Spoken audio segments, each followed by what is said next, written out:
ये जो राइटिंग होती है ना, ये हाँ। वही राइटिंग है जो दिल से दिल तक छू जाती है। मुझे लगता है कि वही वही कहानियां सुनानी चाहिए जो आपसे होके गुजरी है।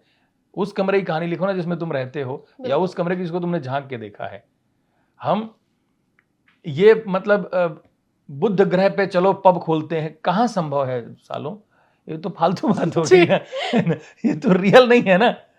हाँ, चलो तुम्हारी बातों को उबालते हैं, तुम हौके जाओ फालतू बात हुँ। में, रियल बात करो यार। मतलब मुझे ऐसा लगता है वो भी कमाल की बात है, इमेजिनेशन कमाल की बात है। एक किसी ने लिखा था ना कि पत्थर की नदी में मैं पानी के कंकड़ मारता हूं। बात अच्छी है, मैं रिलेट नहीं करता, हुँ। तो इसलिए मैं वैसा नहीं लिखता हूँ। रियलिस्टिक मैं चीज़ नहीं बातचीत है। लिखता हूँ। हमने लिखा था कि वो थोड़ा जिम्मेदार सा लगता है तो जमाने को गंवार सा लगता है। बिल्कुल। मेरे 4-5 दोस्त थे, तो हम लोग चीनी खरीदने गए, तो मैंने कहा यार सुनो ये मोटा दाना वाला जो है ना ये खरीदो। तो उनको लगा अरे फिर वही गाँव की बात। तो वो थोड़ा जिम्मेदार सा लगता है तो जमाने को गंवार सा लगता है। जब से हुई है माई रिटायर्ड मेरी, हर दिन उसे इतवार सा लगता क्या बात! है। क्या बात!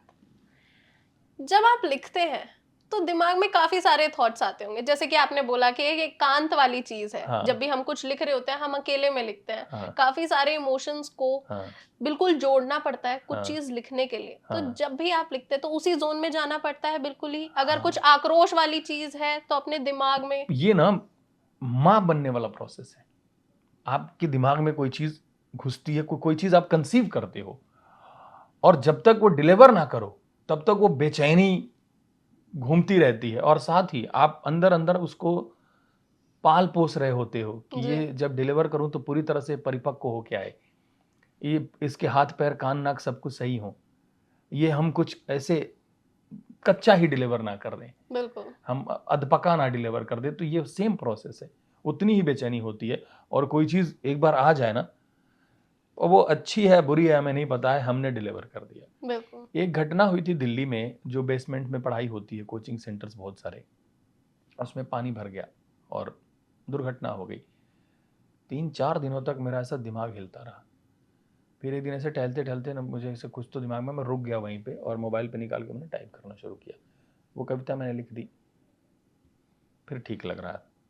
उसके बाद ही मैं सोच रहा था कि ये लिख के मैं कुछ कंट्रीब्यूशन तो नहीं कर रहा हूँ, मैं कोई देश तो नहीं बदल पा रहा हूँ ये करके, पर मुझे ये लगता है कि मेरे हिस्से का ये है।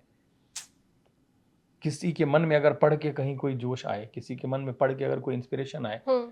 किसी के अंदर पढ़ के अगर ये अपने भीतर, उसके भीतर कोई सवाल जगे कि हाँ यार इस दिशा में काम करना चाहिए, तो मुझे लगता है कि मेरे हिस्से में वो जिम्मेदारी है तो मैं वो करूँ।